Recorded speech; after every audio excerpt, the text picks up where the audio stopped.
Jadi kita siap mengawali hari ini dengan semangat. Oke. Teman-teman udah tahu belum di sini mau ngapain kita?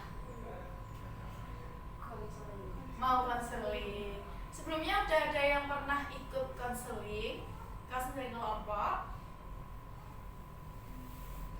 Udah, ada yang belum ya? Oke. Sebelumnya kan kita itu ini satu kelas ya, tapi baru naik dari kelas 10 kelas 11. Biar kita makin akrab lagi, kita kenalan sambil nyebutin hobinya. Gimana? Bisa? Oke. Dimulai dari Zahra dulu ya. Dari Kak Zahra, ayo. Caranya gini, saya Nanda, saya suka menari. Nah, ntar di sampingnya Zahra bilang, dia Nanda, dia suka menari, saya Zahra, saya suka menulis, gitu ya. Oke, boleh dimulai. Kamu bilang diri kamu tuh aja. Saya Zahra, saya suka menyanyi. Ya. Dia Zahra, Yes. dia suka menyanyi. Saya Fania, saya suka menulis. Ya. Dia Fania, dia suka menulis. Saya Helena, saya suka mendengar musik. Dia Helena, dia suka mendengar musik. Saya Sally, saya suka menonton. Dia Sally, dia suka menonton. Saya Keisha, saya suka membaca. Dia Keisha, dia suka membaca. Saya Lucky, saya suka tidur.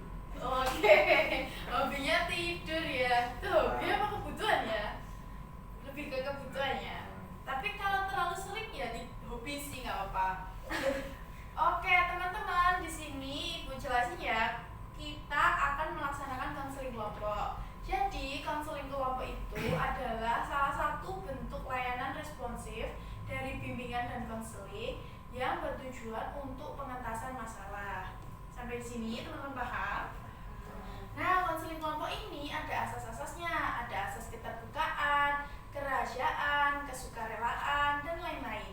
Kalau keterbukaan, nanti teman-teman boleh ngomong apa aja, terbuka aja, santai, kita enjoy ya. Terus kalau kerahasiaan, nanti konseling ini nggak akan dibicarain sama siapa-siapa, cukup kita di sini aja yang tahu, oke?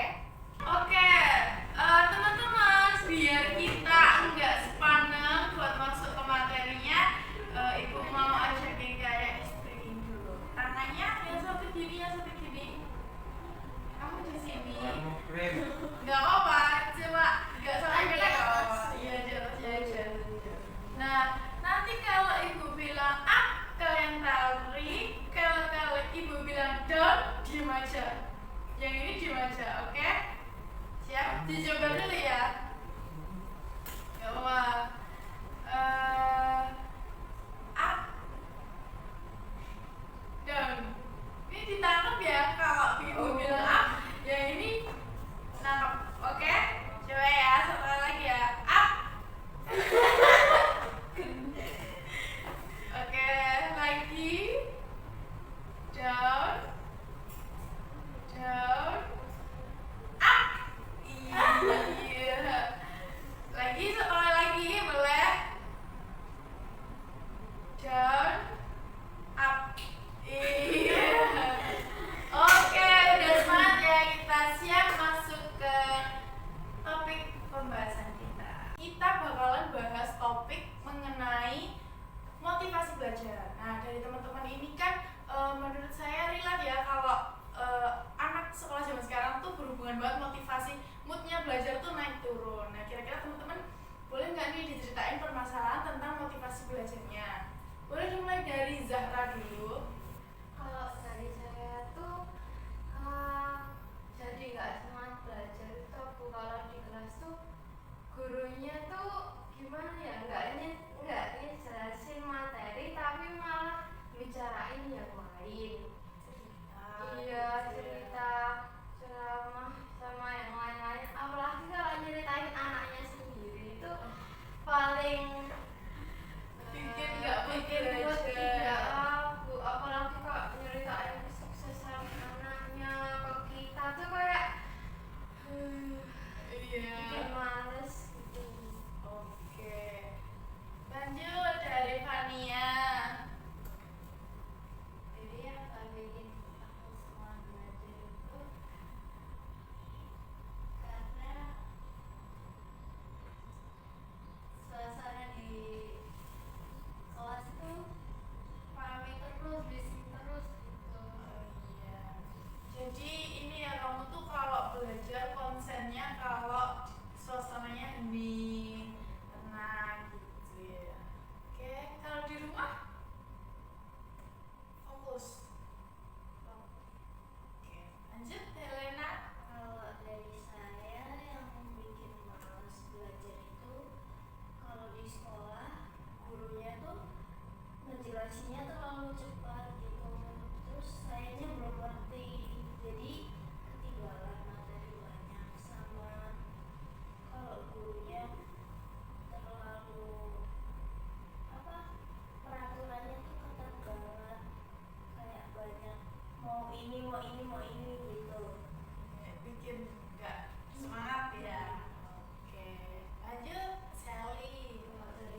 ceritain detail permasalahan kamu ya.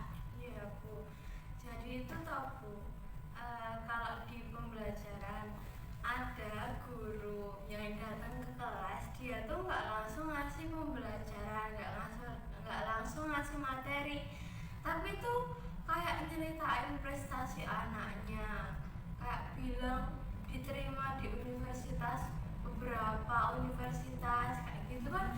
Ke kita jadi kayak bad mood kan Bu, nggak jadi males belajar gitu. Terus ada lagi, semisal baru masuk itu gurunya udah disuruh buka buku, suruh ngapalin materi, cuma dikasih waktu 15 menit. Terus habis itu berdiri di depan suruh nyampain ke teman-temannya apa yang udah dipelajari gitu dari waktu 15 menit itu. Kan ya kita kayak kaget langsung gitu ya, nggak dikasih waktu, apalagi waktunya singkat banget. Terus yang bikin kesel lagi tuh kalau mood gurunya nggak enak, kayak suka apa ya, salah sedikit aja mesti langsung marah-marah. Terus ke kita kan juga jadi hawanya nggak enak kan Bu, jadi males banget buat belajar. Nah kalau udah dari sekolah itu, habis dari sekolah kan mesti kayak kita tuh capek kan Bu.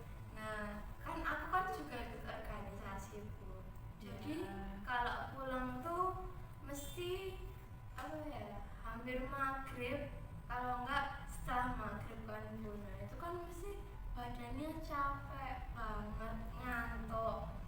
Nah itu bikin gak semangat belajar, apalagi nanti ditambah adik berisik. Terus kan rumahku deket jalan raya juga kan Bu, jadi nanti pasti kayak gak kondusif banget buat belajar.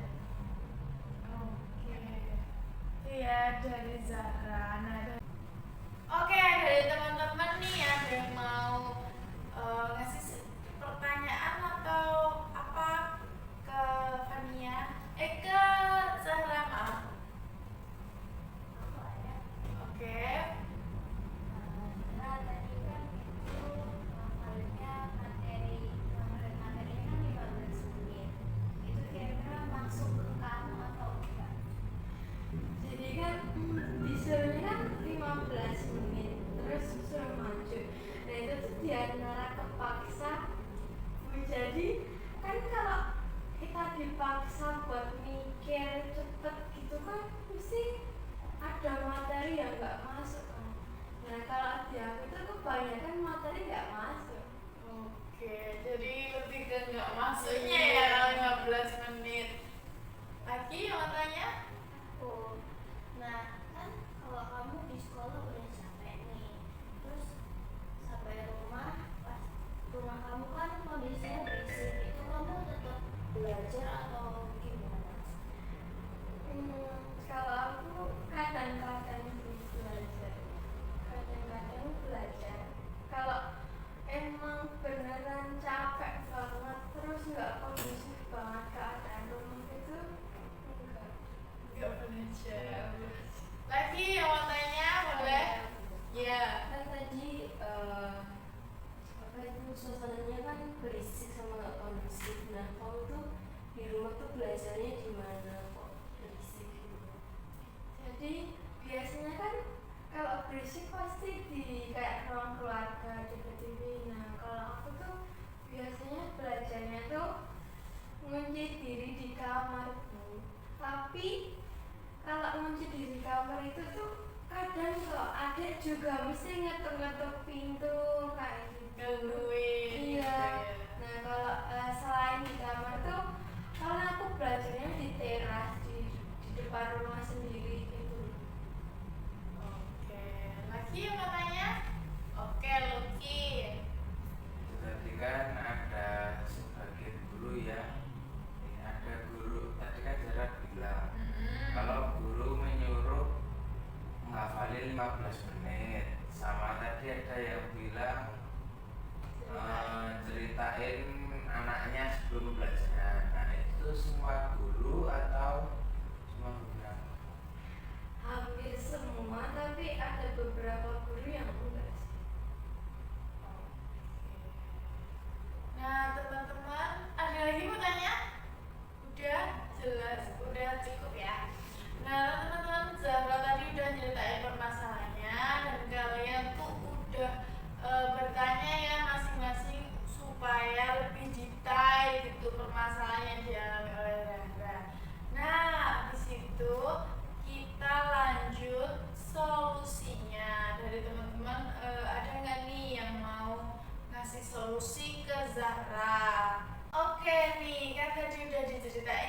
Zahra, detail permasalahan gimana? Dari teman-teman mau ngasih solusi nggak kira-kira?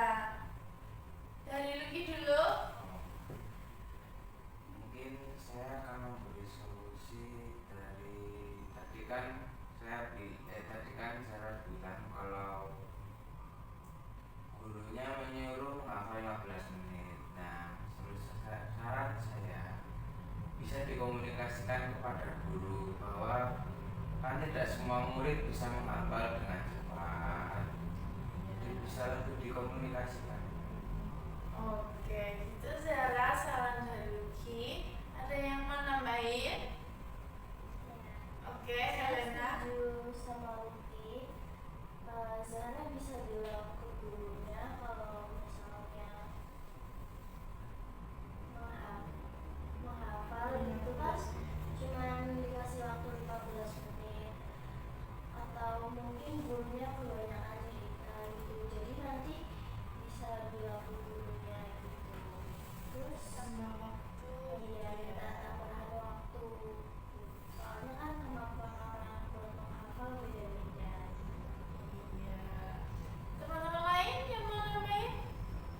Oke, Sania. Ya, kalau misalnya nggak masuk sama pelajaran gurunya, Zara bisa menemukan atau mencari gaya belajarnya, kayak mencari video pembelajaran atau belajar sambil dengerin musik. Iya. Mengurai kebisingan ya, kita pakai headset gitu ya. Saran Sania. Oke, bagus. Lanjut. Siapa yang mau ngasih saran? Oke, Keisha. Tadi kan Zara bilang kalau di rumah itu kan kadang suasananya nggak kondusif. Nah, kamu itu kan bisa minta tolong sama ibu kamu, bisa bicara dulu kalau mau belajar, bisa minta tolong buat jaga adik dulu biar nggak berisik gitu. Tuh, saran dari Keisha. Bagus. Lanjut. Ya Bu, kan tadi masalahnya kan hafalnya cuma 15 menit, jadi kan kita mungkin belum paham ya, terus mungkin kita bisa ngadain belajar kelompok supaya bisa sama-sama paham tentang materi yang diajarin guru. Iya. Jadi ini ya tadi bilangnya kalau di rumah bising, di sekolah nggak paham, bisa ngadain belajar kelompok sendiri gitu ya. Oke, itu dari Zahra. Solusi nih dari teman-teman kamu. Oke, Zahra, tadi kan teman-teman udah ngasih nih solusi dari apa yang menjadi permasalahan kamu mengenai motivasi belajar. Oke, untuk ini ibu yang mau tanya ke Zahra. Kira-kira nih dari skala 0, kamu yang paling gak semangat belajar, sampai skala 10, kamu semangat banget belajar, saat ini kamu ada di skala berapa? Skala nomor 3. Skala nomor 3, berarti masih mendekati males banget belajar gitu ya. Oke, sekarang gini, coba deh Zahra ceritain pengalaman Zahra di saat semangat belajarnya tinggi, motivasi belajarnya tinggi, itu ada nggak pengalamannya? Ada dong. Jadi itu dulu waktu kelas 10 itu di mata matematika, setiap ada murid yang masuk mau ngerjain soal matematika, karena disuruh itu nanti dapat hadiah. Iya, hadiahnya itu kayak bahkan sampai emas batangan Mas Bata nggak kelas 10? Terus kan itu juga memompa semangat biar kita tahu mau belajar rumus-rumusnya, akhirnya bisa ngerjain soal-soalnya.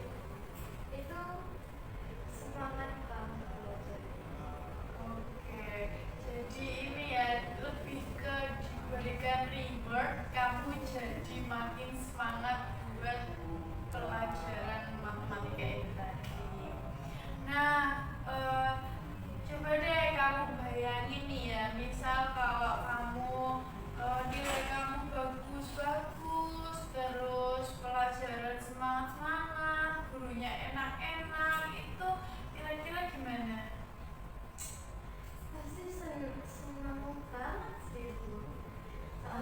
samping nilainya bagus juga kan gurunya juga enak-enak, pasti belajarnya juga tambah semangat. Oke. Nah, tadi Ibu udah tanya, saat ini boleh Zahra simpulin apa yang udah kita bahas tadi, dari teman-teman juga nyampein solusi. Oke, jadi solusi buat saya kedepannya biar tambah lebih semangat belajarnya lagi. Yang pertama nanti saya akan berusaha berkomunikasi dengan Bapak Ibu guru yang memberikan tugas hafalan secara langsung untuk diberi keringanan. Lalu untuk biar langsung menjelaskan materinya secara langsung. Selain itu nanti di rumah saya juga akan berkomunikasi dengan kedua orang tua ataupun adik agar tidak mengganggu saat belajar. Lalu kalau semisal dari Bapak Ibu guru masih ada yang melakukan hal yang membuat saya malas, nanti saya bakal cari alternatif lain, yaitu dengan mengadakan kerja kelompok dengan teman. Iya, betul ya. Jadi setelah apa yang kita bahas tadi mengenai motivasi belajar Zahra yang menurun karena emang gurunya nggak enak, ada beberapa hal yang bisa membantu kamu buat semangat lagi belajarnya. Kayak tadi dikomunikasikan kalau 15 menit, terus habis itu kalau lingkungan rumahnya mengganggu ya nanti kita bisa komunikasikan juga sama orang rumah. Ibu, adik dijagain dulu, aku mau belajar, jangan ganggu. Terus biasanya kalau anak-anak SMA itu kalau dijelasin gurunya suka malas, nggak paham, itu kalau sama temennya dijelasin itu lebih mudah masuk gitu ya. Oke, dari teman-teman lain yang mau menyimpulkan, dari Lucky. Mungkin dari saya, tadi kan juga Zahra kan ikut organisasi, ikut beberapa ekskul, mungkin itu bisa meningkatkan manajemen waktunya, bisa membuat manajemen waktu yang lebih baik, mengatur waktu yang lebih baik. Iya, betul ya. Biar tertata gitu ya. Ya, kalau dari saya kesimpulannya mungkin kita harus lebih semangat belajar lagi karena udah kelas 11 juga bisa ke jenjang yang lebih tinggi lagi. Jadi intinya harus semangat belajar lagi. Semangat. Semangat Zahra.